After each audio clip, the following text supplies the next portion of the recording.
Welcome back to LePodcast episode 46. As always, you're here with Hoop, Saney, and the infamous Easy Hunt Show. Crazy games recently. LeBron James and the Los Angeles Lakers in Rivals Week go to Boston, play the Celtics. We saw a crazy ending, and more importantly, one of the craziest and funniest technical fouls I've seen in my life. Patrick Beverley takes a video camera from someone on the sidelines and shows it to the referee. I think it was worth the technical. The Lakers unfortunately lost that game. But before we get into the whole missed foul call and LeBron's reaction and all that, speaking about technicals, what's one that sticks out to you through your years of watching the NBA? Is there anything that rivals that technical foul? See, okay, or Saney, or Saney. Sorry. Okay. In terms of like craziness, like what the player did, no, I think that's the most goated thing I've seen. It can also be a player/ref interaction, just something they've done to a ref. Oh, but a player/ref interaction, I think, like, if you want to talk crazy techs or slash ejections, the Tim Duncan laughing on the bench always comes to mind, obviously. And that surprisingly was his only ejection ever in his career. The Curry mouthpiece is always is an instant classic. You know, just throwing his. I don't know how he hasn't learned by now. I think he knows he's gonna get ejected, but he still does it if he's just that mad. But I think Pat Bev's tech is the GOAT tech. Like, he might make the Basketball Hall of Fame because he's the GOAT of something, and it's it's techs. Like, I don't. That was the funniest thing I've seen happen on a court. Like, I've genuinely never laughed that hard, and it happened 2 minutes after this random putback dunk. That Pat Bev in that 2 minutes was just a completely different man. I don't know what I was watching, but I loved it. I want to also shed light on that. Patrick Beverley had the greatest game of his freaking career last night, and I am proud to say that I was able to witness that. As I travel through my young adult years. But in terms of technical fouls, I will have to say, Rasheed Wallace always pops in my head because it's one of those things. You ever have like the videos from the NBA that you've seen like when you like growing up, and you're able to kind of recite word for word almost because you've seen it so much. When the referee I do that with TV shows, movies, the whole thing. It's just something you've heard when you were like 8 or 9 over and over again. It comes back to you, and you just hear the sounds right. So I feel me, that. When I look at Rasheed Wallace's tech, I just remember whack plays in my head because that's what the ref said. Whack, that's it. You're out of here. Rasheed Wallace said nothing the entire time of him getting ejected from this game. And I remember the referee telling, I think it was, it might have been Chauncey, whoever Rasheed's teammate was, came over and was like, what did he do? What did he do? And he's like, I told him to stop staring at me, and he kept staring at me, and he's done. No, he's gone. No, he's trying to intimidate me. And I was like, bro, are you kidding me right now? Rasheed Wallace just stared at him, and he got a technical foul and was ejected from the intimidated contest. His manhood. That is crazy. My interaction that I love very dearly, I think it rivals Pat Bev's camera, was when Tim Hardaway Jr. against the Raptors. It's like a fast break. The ref's running down the sideline and trips and falls in the baseline as the ball is being swung to Serge Ibaka in the corner. Tim Hardaway is in a position to contest the shot, but instead he looks down at the fallen ref and calls him safe with the hand signals like a baseball umpire. That is incredible. He did not think about contesting the shot. He did not think about contesting the shot. I remember that. He got teed up for that. I didn't know he got teed up. That's crazy. That's actually No. I don't think he got teed up. I was saying just the player ref interactions. Like, that is a goated one. Okay, I feel you. Yeah, that was hilarious. For that alone, he's a Knicks legend. Talking about more reactions though, after LeBron got whacked on the forearm by Jason Tatum, he might be the oldest person I know that could jump around like that, like a 8-year-old, and throw a literal temper tantrum. I was talking to Z before the episode, like, it's obviously a clear foul and he has a right to be upset, but it's got to be hard as like a strong LeBron James fan to defend the stuff he does. Like, I don't care what just happened. Like, why are you acting like a 4-year-old? Am I wrong, Saney? And like, I defend LeBron, but like, that is tough. And then we could talk about what happened in overtime. I have to think about it from the perspective of like the guy probably had a buttload of adrenaline running through him. He's going for a game-winning shot on a must-win game because the Lakers, man, they're not in a position to be losing games. And to get fouled that, like, clear as day, like, it wasn't even like, oh, did he foul him? It was like, I remember watching the game and I see it and I'm like, I'm waiting for the whistle. I'm waiting for something. And the game, the clock's continuing. And I see LeBron start jumping up and down. And then he just gets on his knees, pause, and he has his hands over his head. And he's just sitting there in like this. We gotta quit with that, man. Just like let it ride. No, we don't. Oh my! What did he just say? No, be quiet. Be quiet. No. We can't. Nah. You don't. We get like, bro.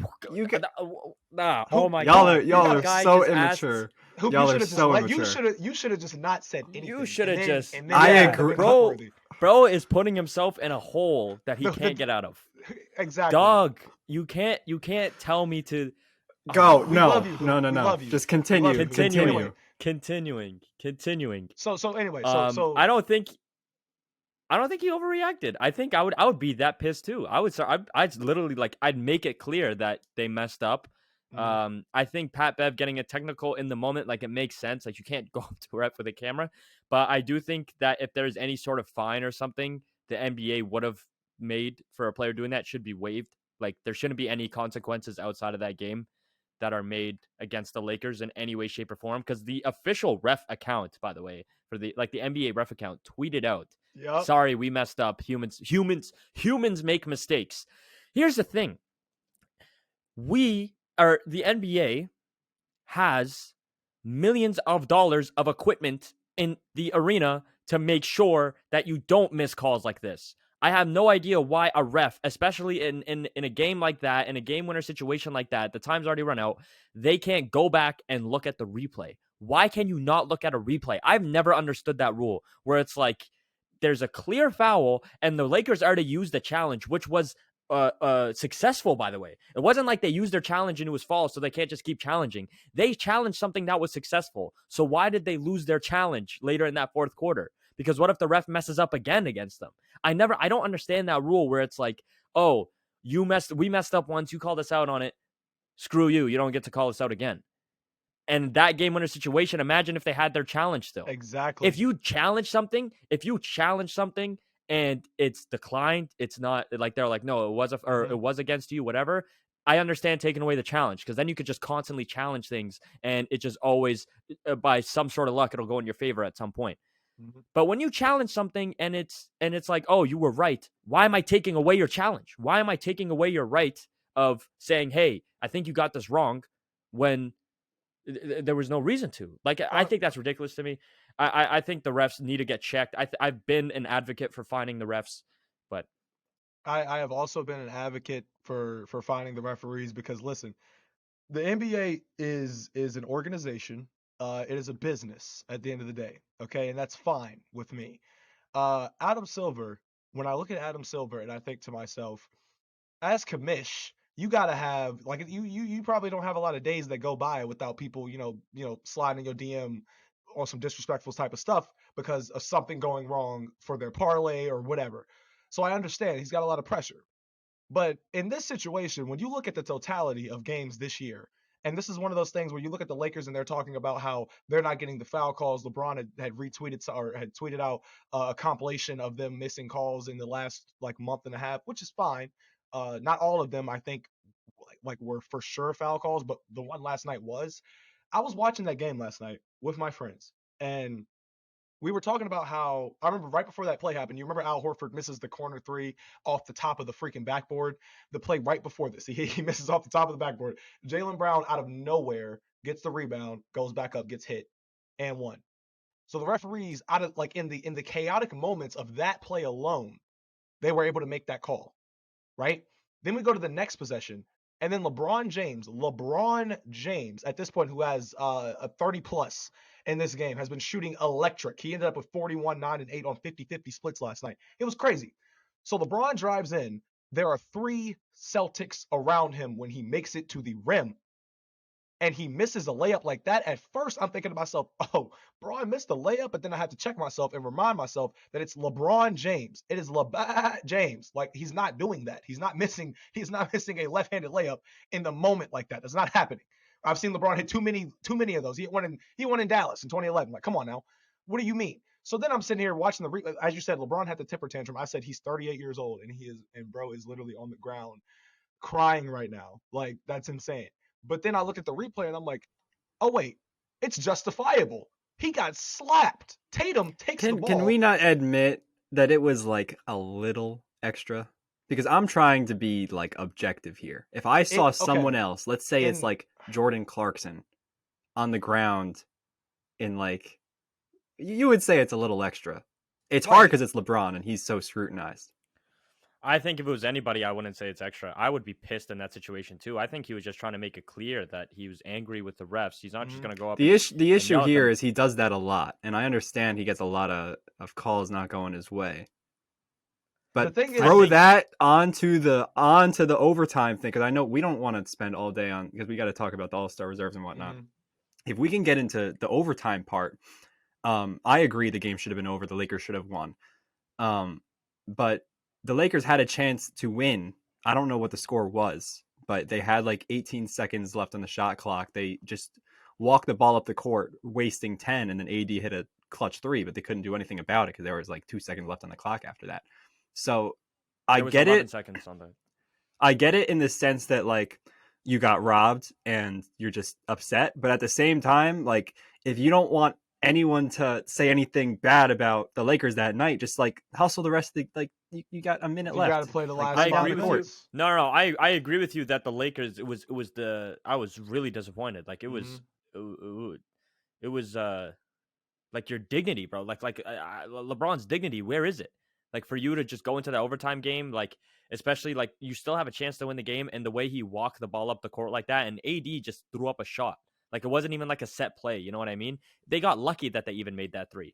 That's like what it is. Like the sore losing aspect, I know again, it's very unfair. That's what's like is what's giving me this perception of like, you know, LeBron. I don't think LeBron's actions in overtime in terms of not trying should affect your opinion on how he was acting when he was fouled. Well, it shouldn't, but I'm saying just in the moment it did, which is why I'm saying. I would also say that like looking at he's not giving people a reason to like him in that moment. Right, but it's at the same 100%. Time in my head I'm like this is LeBron. We know LeBron can be a tad bit emotional in his career. Some of that stuff makes him who he is today. That's probably some of the reasons why he's scrutinized and popular at the same time. He's so polarizing. But at the same time, I'm looking at it like LeBron James was the best clear-cut best player on the entire team that night besides Patrick Beverley. Of course, we got to give him his excellence. Like, bro had a goated performance, one of the greatest I've ever seen in my life. But anyway, I'm just saying, when you look at the rest of the team, like Russ played terrible last night, AD played terrible last night. So it was kind of like when you look at crunch time, LeBron was like, yeah, it's either going to be me making this shot or Patrick Beverley somehow getting open again for another 3-pointer. That was probably what he was thinking. So bro's driving in and he doesn't get that foul call. I don't know about y'all. I know LeBron is a little shaky in the clutch from the free throw line, but he's going to hit one of them at least, if not both. That game should have been wraps. So not according to Skip Bayless. Y'all see that tweet? Yeah. He said, I think LeBron was relieved he didn't have to go stand at the free throw line to make a clutch free throw. Skip just, oh my God. We should probably segue into. I know Saini wants to talk about one specific player that he believes was snubbed from the starters in the All-Star Game. I did not know you guys were going to give me the spotlight here. I'm going to let you. I love it. I'm going to let you.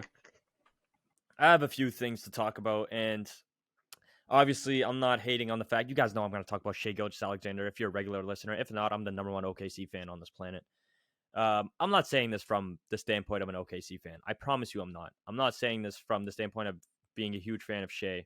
I love Steph Curry. I'm not angry at the fact that Steph Curry is starting. I'm not saying that Steph Curry is less deserving to be a starter. Or like he obviously he has the numbers, the talent. Like I'm not hating on Steph, so please don't get that from what I'm about to say. But I was very displeased with the fact that Shai Gilgeous-Alexander wasn't voted or declared an All-Star starter, because when I look at Steph, compared to Shai this season, and the narratives behind both of them. Steph was injured for a good chunk of the season. I believe about 25% of the season he's been out. Shai has played basically this whole season and has been putting up, I would argue, better numbers than Steph. He shoots the ball better, or at a higher percentage, sorry, and averages more points than him. Their record at the time that Steph was a starter, I'm not sure what the records are now. The Warriors only had one more win than the Thunder. And remember, the Thunder are a team, we're expecting them to be in contending for Victor Wembanyama at the start of the season. The Warriors are champions. So Shai is putting this team on his back, bringing them to, and I get the Warriors are having a bad season, whatever, but I'm just saying, and I'm trying to be as civil as possible here. I don't want to start yelling because I've done that already the day it was happening, the day it got announced. I 100% believe Shai should have started over Steph. I think if Steph played the whole season, or at least wasn't injured, he can miss a couple of games here and there, whatever, I would have a different opinion because I'm not biased. But I think the fact that you missed 25% of a season and the guy that they snubbed you for has had a better season than you, I think in the MVP ranking, Shai should be higher than Steph. I truly believe that. I think Shai's also screams all-star player. The bag is deep. I would love to see him in the All-Star game. Steph would have still made it. I would have loved to see Shai starting. But I mean, at the end of the day, Steph got more votes. He's a fan favorite. Like, I understand why he was voted in as a starter. I'm not hating.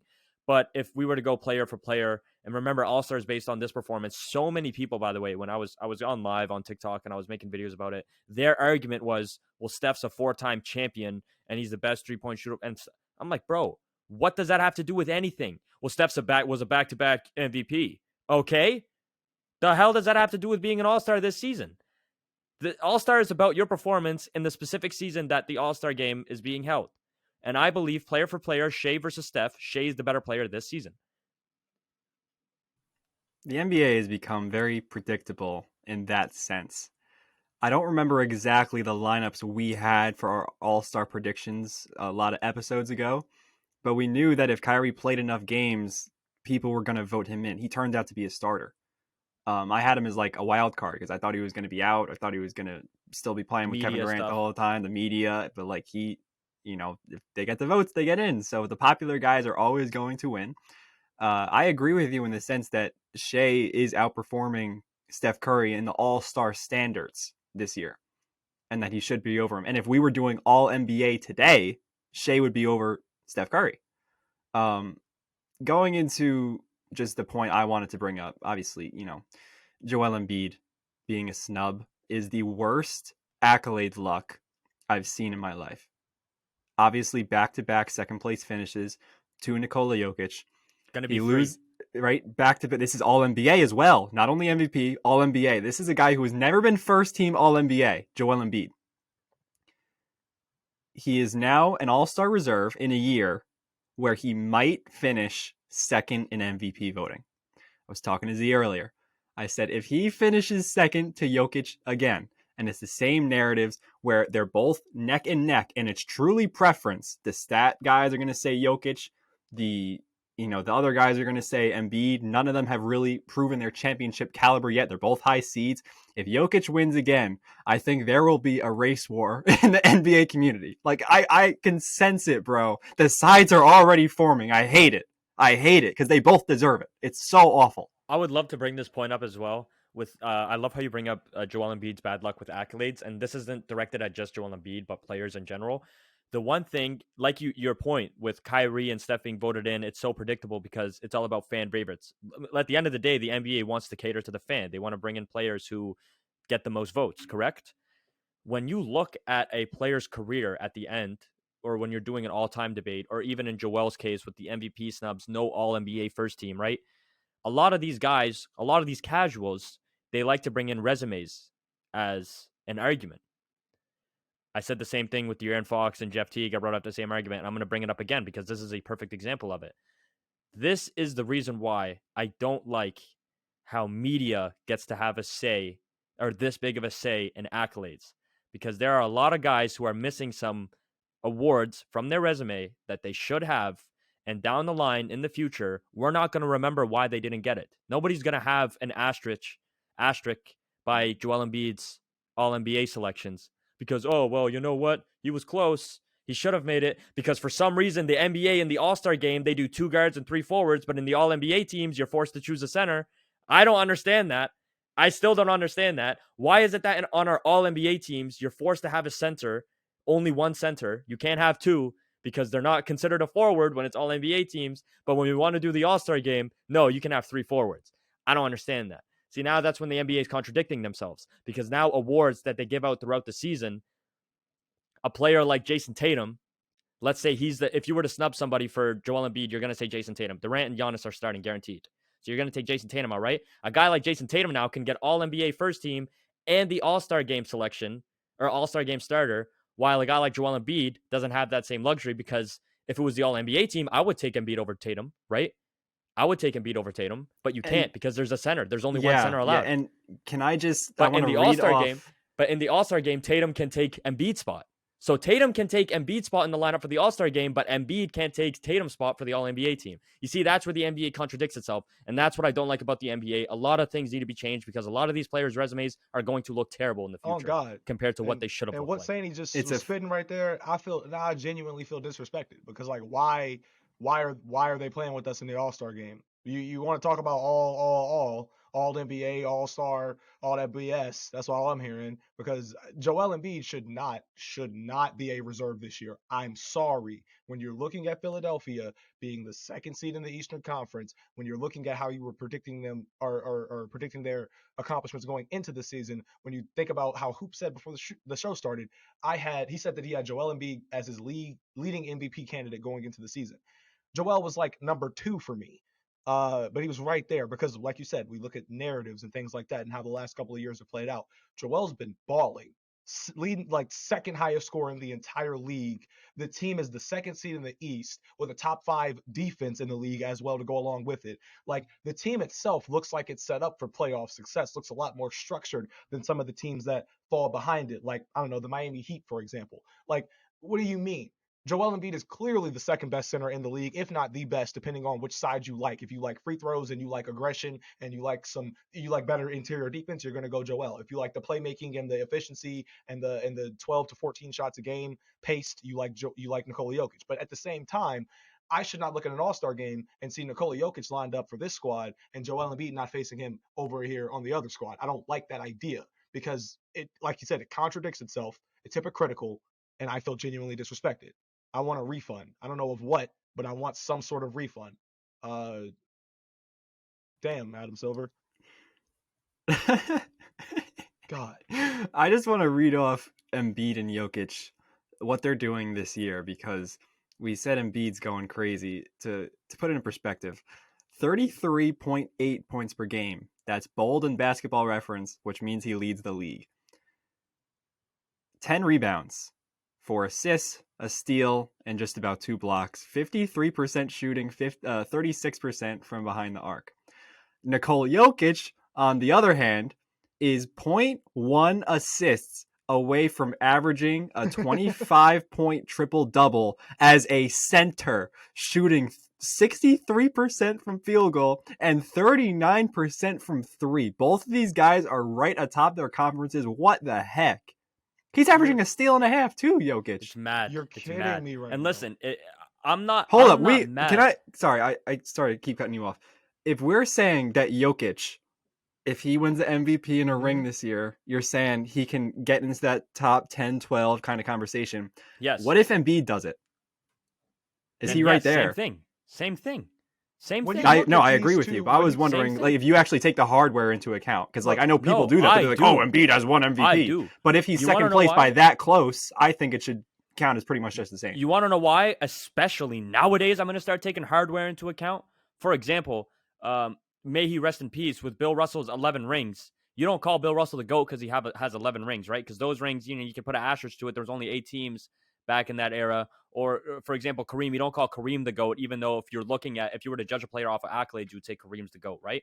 But in the case of Joel Embiid and Nikola Jokic, if Nikola Jokic keeps adding to his silverware in this era, think about how hard it is for a player to succeed in this era, for their name to be called for any sort of trophy, even Rookie of the Year.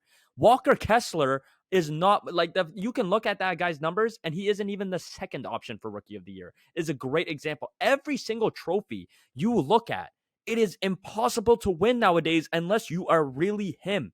So when I see Jokic, if he gets another MVP, if Jokic does what Larry Bird did in the 80s whenever he got the back-to-back MVPs, I'm not sure who else did it.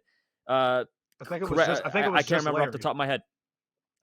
Was it just I'm Larry? pretty sure it was just Larry. Bro, think about how mind-blowing that is. You just named off a dude who basically averages 34 and 10, and he's not winning the MVP as the number. It's not like he's stat padding. It's not a Westbrook case where he's averaging 32, 10, and 10, even though Westbrook won that MVP, but he only got 45 wins that season. No, he's at the top of his conference. You got to give context to the rest of the league too. He's playing in a league with a pretty much prime Kevin Durant, prime Stephen Curry, and this is the level of dominance we're seeing. I would argue this is the best. Nets Durant is the best Durant. Yes, think about this I can agree. The Nets Durant is the best Durant the NBA has ever seen. LeBron James is obviously not in his prime, but he's still at that level. He's averaging 30 points per game. Not as great as his prime, but it's still LeBron frickin' James. Luka Doncic is looking like he's going to beat LeBron's scoring record in the future if he keeps this up. A guy like the Aaron Fox is averaging 20. A guy like the Aaron Fox is averaging 25, and I don't bat an eye at him. Oh God! And let me just go ahead. Tyrese Halliburton, by the way, is probably not going to be an All-Star. Have you guys looked into this? By the way, Tyrese Halliburton is probably not going to be an All-Star. We were just talking about it before the show. Remember when we were super high on him? Would he give up his spot to Trey? That's what I'm saying. I know Trey averages. He's gaining right now. Trey is averaging double digits in assists now, but he's scoring 28 points a game. Contrast to Tyrese Halliburton, who's 20 and 10, 20 and 11, whatever. I'm taking the 28 and 10 guy for the All Star game. That's just how the NBA is going to work. Like, it's ridiculous. A guy can average 20 and 10, and he's not even an All-Star. I want to also make a correction. Wow. So Larry Bird was the most recent player to win 3 back-to-back. But if Jokic does this, he joins Larry, Wilt, and Bill Russell. That's his category of guys that he's in. Like, and think about that. Those 3 guys are top 10 players already. Top 12 players already, depending on how you like Bill Russell. Like, come on now. Bill Russell beat out Bob Cousy for those MVPs, and Jokic is beating out half of the Avengers. Jokic is beating the Avengers for this MVP trophy, bro. Like, come on, there's a difference, and no disrespect to that old generation. You strive relative to your generation. That's not your fault, and I'll never hate on a generation for that. But I'm just saying, really put it into perspective on how crazy the NBA is right now. You are going to tell your kids about what you are watching lately.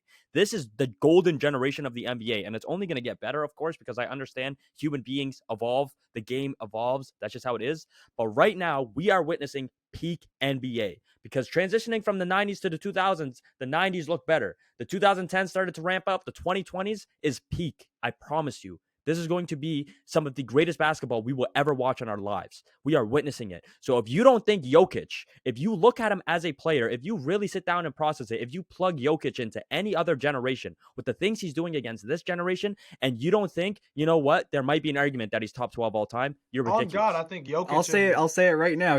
Go ahead. I'll say it right now. If he gets the hardware with the 3rd MVP and a ring, and performs very well in the playoffs like he did last year, he's a very good playoff performer. Who is saying, when they look at the two very closely, that Larry Bird is a better basketball player than Nikola Jokic? It's a really tough conversation. It's really tough. And the thing is, I hate about when, like for example, when you say that, Hoop, is because Larry Bird's name is going to make people hate on you for that, because of the name, because of the impact, because of the influence. But if you are open to understanding that the game evolves, and if you are open to a new opinion, and you really sit down and think about it, that's not ridiculous. It's one of those things. As a player, who would you rather on your team? Nikola Jokic, prime, or prime Larry Bird? I'm taking Jokic. I promise you, I'm taking Jokic. It's actually crazy, and the thing promise is, you, I'm taking Jokic. Back at Larry and what he was doing back in those days, his playmaking was elite. Still, he just wasn't out there dropping 10 assists a night like Jokic is. Like, his rebounding was elite for somebody his size. You know what I'm saying? But he's still not out there getting as many as Jokic is. His shooting is, I mean, he won 3 straight 3-point contests. So it's, it's insane. Larry had a clip. Larry could defend. Larry could get clutch shots. Like, oh my God, whatever. But when I'm thinking about when you put together, like, say like Moses Malone and Hakeem walked onto a court in today's league, like their primes walked onto a court in today's society, and you mean to tell me that our generation, what if they're like, hey, kid, go get me 2 players from your generation that can go mess with us? I'm calling Jokic and Joel straight up. Like, and when you think about it, like those guys can when you're thinking about who you would rather have on your team, when you're thinking about 2v2 matchups, I know Bleacher Report was doing the portal. Like they need to have some of these type of matchups because Jokic and Joel are right next to each other in terms of talent, in terms of impact on their teams and things like that.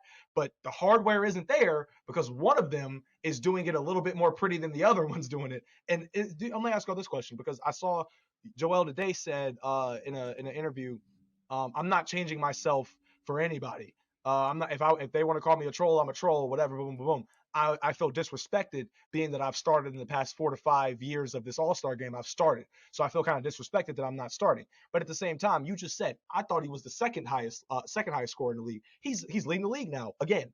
So for a guy to be leading the league in scoring, for a guy to be as dominant as he is, for a guy who has his team in the position that they're in, to come off the bench is crazy.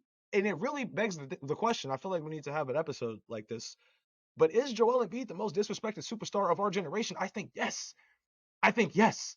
There's no other way to look at it. I think you got to look at all. I think you got to look at all time, not even our generation. And that's crazy to say. I think just to like add a little sizzle to this point of like how more valuable stuff awards are in this generation.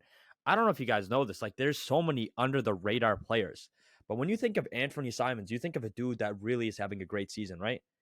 You think he's having a 6th season, whatever. Did you know Terry Rozier is having a better season than Anthony Simons? I'm not surprised. Let's in not, less minutes. Let's in less minutes. Hold up. In less minutes. No, I'm not. I'm just saying. I love just Terry saying. Rozier as No, much no, as the but next you would guy, never. but you No, are no, I'm not not saying. comparing I'm not a saying. Charlotte Hornet to a Portland Trailblazer. I don't care. I don't. Number one, Damian Lillard was injured. Number two, my point is, I'm not. I'm just saying. My point is, you would never think a guy like Terry Rozier is out here dropping 22 points per game. I would. Scary Terry. I wouldn't. Scary Terry is cold. There's a lot of under the radar guys, man. Like if Terry was doing this 10 years ago, he's an All-Star. Yeah, fair. 2013, he's an All-Star. Well, Terry Rozier in 2013. Context. Terry Rozier in 2013 is an All-Star. But there's context to everything in that the pace is quickened severely. The one thing though I want to point out, because like we comparing Jokic to Bird before, that might be a good episode idea because that would get real disrespectful real quick. It'd be very clickbaity. But Jokic, when comparing the strict numbers in the rebounds and points and assists, it's different because the different amount of shots they were taking per game. I don't know exactly the pace. I could look that up, but I'm sure it's a little quicker today. With the 3-point attempts, however, we call Larry Bird one of the greatest shooters of all time. At his peak, and I'm not trying to diss him, like the stories of him in the 3-point contest, like cold as anything. At his peak, taking 3 3-pointers a game, hovering around 40%. Jokic, this is 2018 as a 22-year-old was taking about 4 attempts a game at 39%, round up to 40. Right now, he's taking like 2.5 because he's slowed down his volume, but he's still at 39%. 2021, he was taking over 3 a game and at 39%. So a 3-pointer is a 3-pointer in any era. And if anything, it might be tougher now because the dudes are quicker to close out. Like, it's a conversation that needs to be had. It's going to be tough because this next generation of old heads is kind of fading out. Like, there's not a lot of people you hear defending Wilt and Bill with their lives. And I feel like it's going to turn into that with this like next era of basketball because it gets so like, how are you going to defend Bill against this era? I just want to make a quick point again, back to my Terry Rozier point. If you're telling me Terry Rozier wouldn't be an All-Star 10 years ago, he would have taken Luol Deng's spot on the All-Star roster. Whatever. Yeah, you know it. You know it. But like, to your point, with the Jokic 3-point attempts, to your point, it's Luol Deng will have an All-Star selection, and De'Aaron Fox never will. Really rooting for Terry Rozier right now. I never thought I would see that, but anyway, I'm just saying back to Hoop's point of like not a lot of people do vote or do support Bill Russell and Wilt Chamberlain as much as they probably did in 1994. But when I look at us going forward, when you look at these guys like Jokic and it's going to get to a point where all Jokic is going to need is one more piece of hardware, the most valuable piece of hardware, which is a championship.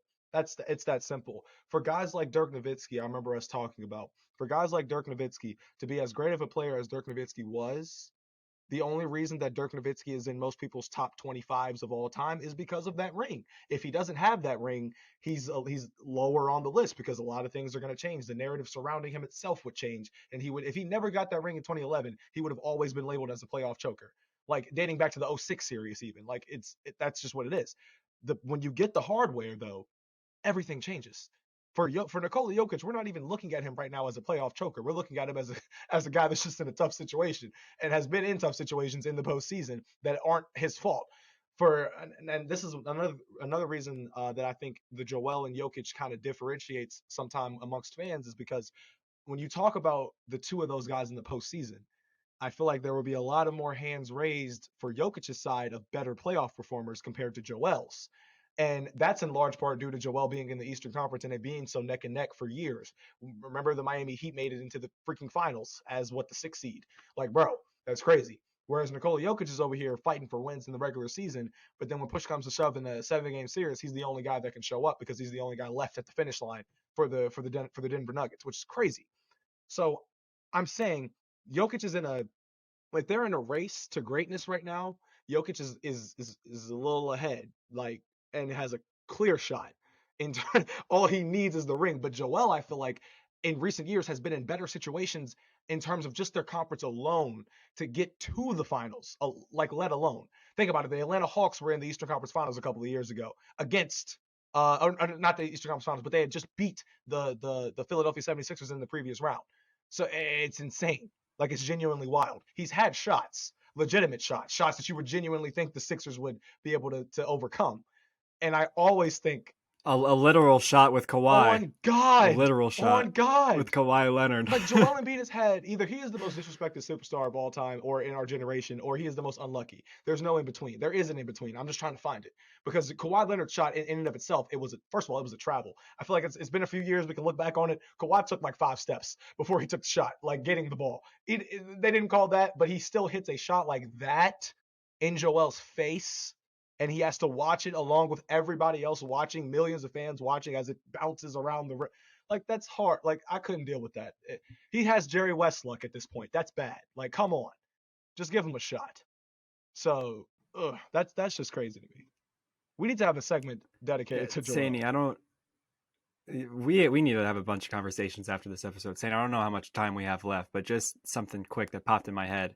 How cool would it be for us NBA fans to have some sort of technology invented where you can simulate a game, like a basketball game, based on actual player tendencies, kind of like a 2K demo, if they were actually in a series. Like, Bleacher Report tried doing that. You know those little anime. Yeah, no, I'm saying when they get it like for real. Yeah. Here's the thing. I think it's impossible to do that, obviously, because to have a computer generate. Bro, I don't know, man. Players would play against each other. Now you got to think like you can't ever like simulate and go and use the simulation as your reasoning to why. No. I'm just saying, like, for fun. Like, I'd go back and see. Yeah. That'd be cool, of course. I wonder what it would do for James Harden in one round of a series in the playoffs. I genuinely wonder what his numbers would be. Dude, that's what I'm saying. Put Chris Paul in the final minutes of that. That would that's what I want to do. See what happens. Imagine they did this thing where this is such a weird idea, I know, but imagine they did it so where, let's say, a team can choose 2 players, and if any of those 2 players get injured in a playoff series, they delay the series until the player is healthy for them to come back and play. I'd be upset as a viewer. Maybe not as a fan, but as a fan, that gotta be cool to think about it, bro. Like, think about how many insane playoff series we've been cheated out of. Nah, but like, what if a dude tears his Achilles? It's like, all right, come back next day. No, it's just like a little idea. But imagine, like let's say, like, we do wait a year. Like, yeah, imagine someone's down in like a game 7. It's like, yo, KD, hurt your thumb. Shoot. Bro. No, they're down 3-1 and they sign like an insane team. No, obviously would never. I'm just saying, like, imagine like we were able to relive like play or have a playoff series where we're guaranteed to have, like, for example, Houston Warriors. Like, I would honestly, that's the one thing I think about all the time. Like, what if Chris Paul played? Like, I feel like narratives towards both Chris Paul and James Harden would be completely different. I feel like Chris Paul nowadays gets so disrespected. CP0. Everybody just makes fun of him at the end of his career now. Bro, I want to what if with Paul George. I want to what if with Gordon Hayward. I want the whole deal. Rose. Like, there's so many things. Of course. Gordon Hayward. The Celtics were supposed to be a super team, dog. Oh my God. Dog, I forgot about them. He fell off the face of the earth. He got a bag. I forgot but- about He got a bag and them, said, bro. "All right, I'm good. I just want to play That's basketball now. I insane. don't want Nah, to win." 2017 Gordon Hayward. 2017 Gordon Hayward was him. 2017 Gordon Hayward. He beat the was Lob actually City him. Clippers. He beat the was Lob City him. Clippers. Bro's second best player was Joe Johnson that series. Yo. Rudy defensively. Rudy in 2017, my bottom. All right, Joe Johnson literally won them a game on a game winner. You don't remember that? No, yeah, I remember that. I remember the floater. Joe Johnson, man, he was him, man. Joe Johnson too. Joe Johnson is a guy that's going to be so heavily underrated when we think about like previous NBA stars. Even now, nobody talks about him. Well, any bucket getters are just going to get overshadowed, unfortunately. But do we have time for the Q&A? We have All right, about we 5 can get minutes. this done quickly. Let's run it. So, ladies and gentlemen, welcome back to the Q&A. We haven't done it in like months, but here we are. It's basically where you ask us questions and we answer them right here on the pod and give you a tad little shout out. So, first question is one that you already answered. I think Hoop already answered it in the chat, but I'm gonna ask it anyway because of recent events. You got one shot to win a game. Who are you taking, Kyrie or Kevin Durant?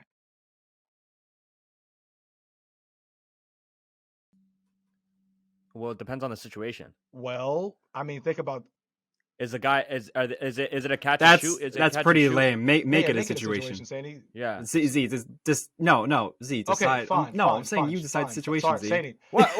Sandy, Am I Sandy, I'm answering my sorry. own question? So let's say it's 3 seconds on the clock. You're down by. So they get got time to dribble. I'm giving them time. You need. I don't care how much I'm down by. Like, Yeah, do I get time yeah. to dribble? You get time to dribble. Okay, Kyrie. you taking Kyrie?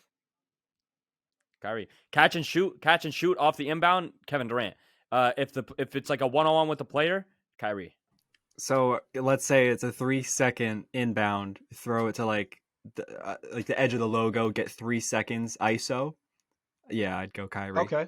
Absolutely. I like it. All right. And by the way, What about I'm you, taking Z? Kyrie. Bro's leading the league in fourth quarter points right now, and he did that last season. So Kyrie's I clutch. just Kyrie's saw that last Oh night. God, let me so- tell you about this quickly. 9.4 points per game in the fourth. I just want to say this: the last night's game against the Knicks, I was watching it with one of my boys. He is a Knicks fan, just like you, Hoop. He tried to convince us right before Kyrie shot over the two people near half court. He was trying to convince us that he would take Jalen Brunson over Kyrie if he was building a team, right?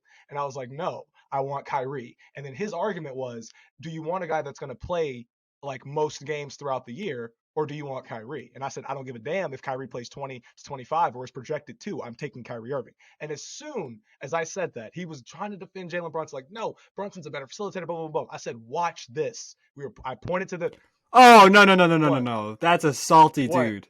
I'll be straight because I Uh-huh. love Brunson. Brunson is a really steady hand, but trying to say you take him over Kyrie Irving is some salty stuff, Right. Like because Stephen A. went on after the game. He's like, we should have had Kyrie in the Garden. He's a really bad representation of Knicks fans too. course. He's Of really course. Bad. But it's Okay, Kyrie Irving. So Kyrie Irving is Kyrie Irving. That's it. So next question is from Random Cow 34. Moo. He said, what are y'all's all NBA team predictions at this point in the season? I'm not gonna do third, second, and first team. That's too much. But off the top of my head, Let's just do some hot topics like Steph and Shea. I'll take Shea over Steph right now. So do you think you put him first team? Hmm. You got to go Luka as a guard. Luka's guaranteed. Luka's guaranteed first team. Absolutely. Luka's guaranteed first team. I'll put Shea first team. Okay. Am I forgetting a guard in the East? Let's Donovan let's Mitchell build might one. make it over him. Let's Donovan build Mitchell one. might make it If over we're him. just saying, because I can mess with Luka Shea, then assuming Durant comes back healthy and plays like Kevin Durant, I'd probably go. Nope, Man, it's that's gonna be tough. Giannis Tatum. Giannis Tatum. I think it's gonna be Really? Giannis Tatum. Well, what do Durant you missed too what do you much think time, it bro. should be? What do you think it Durant's should not be? Durant's not coming back till February. If Durant played this season in that month he missed, I would say Durant. But especially when it's those four forwards, I know conference doesn't matter, but when it's those four forwards going up against each other, because they're the best four forwards in the league, right? Or three, sorry. Tatum. What about Giannis, Durant. LeBron James? He won't make first team. Why he's putting up some won't make first dummy team. stats? He won't make first team. If he makes first team, that's the NBA. That's a preference. That's like the NBA preferring that just LeBron adds to James his or trying to GOAT build his debate, resume. right? I'm telling you right now, I love LeBron. He should not be first team though. No, I could not get be with first it. I team. was just throwing it out there. Agreed. He's great. He's second team. Him and Durant, second team. Him and You would Durant are put second Durant- team. Okay. Giannis, Tatum, and then I'm taking Jokic. Well, my first team right now is Shea, Luka, Tatum, Giannis, Jokic. My second team would be Steph, Donovan, Durant, LeBron, Embiid. I think that's a solid first and second team. I think you can mix and match those 10 guys, but I think those are the set 10 guys that are going to make the first and second So team. where do you put? Is it like Kyrie, Ja third? Kyrie or Ja. Kyrie and Ja, sorry. Yep. I would put Kyrie for sure third team. Kyrie has to make an All-NBA team this season. I think a guy like Trae Young could slip into the conversation. Yeah. Depending on how well he shoots the ball ending off the season. If it wasn't for Devin Booker getting injured, I would have put Devin Booker over Ja. I'm not going to lie. But it looked right as of right now. If I were to make my teams right now, that was the question. I would say Kyrie, Ja, and then my 2 forwards, I would go with. See, this is where it gets a little tricky. You go like I was about to Sabonis. say Sabonis. Or Sabonis is a big. He'd probably be the third big team. The third big man. Sabonis is my center. Sabonis is my center for sure. Maybe. Oh, this is a hard one. You got to go Jaylen Brown. He's got to make an All-NBA team. I'd say Jaylen Brown. This is my third team. I have it. Kyrie, Ja, Jaylen Brown, Sabonis as my center, Zion as my other That forward. sounds realistic. Oh, him as a starter was kind of BS too. It was BS. We didn't but talk I would about make him that. third team. Yeah. I would make him third team, but he made it because of fans. He made it because of fan voting. Let me ask He made you it this 'cause of fan question voting. because I just the Kyrie love that we've been showing. Do y'all think that where do y'all think Kyrie's MVP case lies right now? Think about it. No KD. Non-existent. You really think it's Non-existent. non-existent? Non-existent. You don't think that the media in a few months, when they're taking into account No. It's impossible. It's impossible. Okay, I'm sorry. But It's impossible. Hey, bro, I mess with the logic. I mess with the logic. Bro. They be hating But on like, Kyrie. it's similar to the Devin Booker take. It's Sorry, I'm gonna change my All-NBA third team. I'm taking Zion out because he was injured, and this might be a little controversy. I'm putting Julius Randle in the third team. Heck yeah! I'm putting Julius Randle. 25. Let's and go. 10. I like the love. 25 and 10. I'm like putting the Julius love. Randle. I'll put Julius Randle. All right. I'm not gonna lie. I don't Good see work, why Sandy. Julius Randle. I don't see why he wouldn't make it. So this is our final question. It come 2-time All-NBA. Imagine. Ooh. No, but he is like that. Like Julius Randle is like that this season, bro. I'm not gonna lie. Yeah, He is like that imagine this season. Like, you can't. If Julius Randle makes an All NBA team, Hoop would literally turn into an oatmeal cream pie. That's what he would do. He would turn into that. Yeah. Do whatever you want with that logic. Just think about what oatmeal cream pies do, and that would be what Hoop would do if Julius Randle made an All NBA. But anyway, Okay. What? so we're moving on to let's just the move on. third question. Well, how much It's a PG time we show. got left? The final question, because the All Star Game is upon us. What's your guys' dream dunk contest? We kind of All time. yeah, all time. If you could put a lineup. I'll take Vince Carter, Zach LaVine, Aaron Gordon, and Jason I Richardson. like that. You wouldn't put Braun in there? Jason Richardson. This is a See, so that's the thing. I would definitely have the 3, but I'm thinking from an all-time perspective because now you got Ja, LeBron. I agree that LeBron is not the dunk contest type. What about someone like Dr. J? for the old heads. I might do that. I like that. I would say Jason Richardson over him. I mess with it, but I'm just trying to give some more conversation. If he got to see what people are doing with the ball nowadays, I think he could do it with his athleticism. You gave him a pair of real Nikes, them Converse. Yeah. He was clearly athletic enough to put on the freak. show. So He was I think a freak. I'll go with that because he didn't know what to do with the ball. I'll back get then. give me Vince Carter. Sure. Give me I Vince mean- Carter for sure. I like the Dr. J take. I was actually gonna go Michael Jordan and Zach LaVine because Zach LaVine jumping from the free throw line to me is more of a paying homage thing to MJ with a little twist because he can put it in between his legs or do whatever. So it would just be interesting to see like MJ come back as like, hey man, like I'm the master at this. Like let me show you how it's done, kid. Like MJ would take that personally and try to just do something even more crazy from the free throw line specifically, just give us like an image or something. But I would like to see that. Aaron Gordon I'd throw in there as a wild card just in case somebody got hurt because bro deserves one dunk contest win. at least, it pains me to this day that I can definitively say that Obi Toppin has a slam dunk competition championship and Aaron Gordon doesn't. That pains me. That's his own fault. If Aaron Gordon actually played, he would have won. Oh God. So I'm not gonna, I mean, this is a great way to end off the episode, though. This was a good episode. Jokic, Larry discussion definitely has to happen in the future. I also hope I turn into a cream pie. I thought you were gonna leave it in the past. No. If you're if you are watching on YouTube, I hope you like our new layout. We're trying to make the pod fancy. Z says it before, and no one bats an eye. But when I say it, it's all of a sudden a big deal. What do you say? I said, I hope I turn into an oatmeal cream pie because that means Julius Randle will be an All-NBA player. He just said. No. I don't care what he said. I don't care what he said. But you didn't bat an eye to Z because he didn't understand it. I didn't. I wish. I wish I did it, bro. I wish I did not. I'm not gonna. We're not talking about this. Justice for Hoop. We need a LePause. We need justice. LePause. We need to put that on a shirt and just give it to Hoop. LePause. Yeah, LePause. All right. All right. Thank you for watching, and we hope you guys have a great rest of your whatever time of day it is. Peace.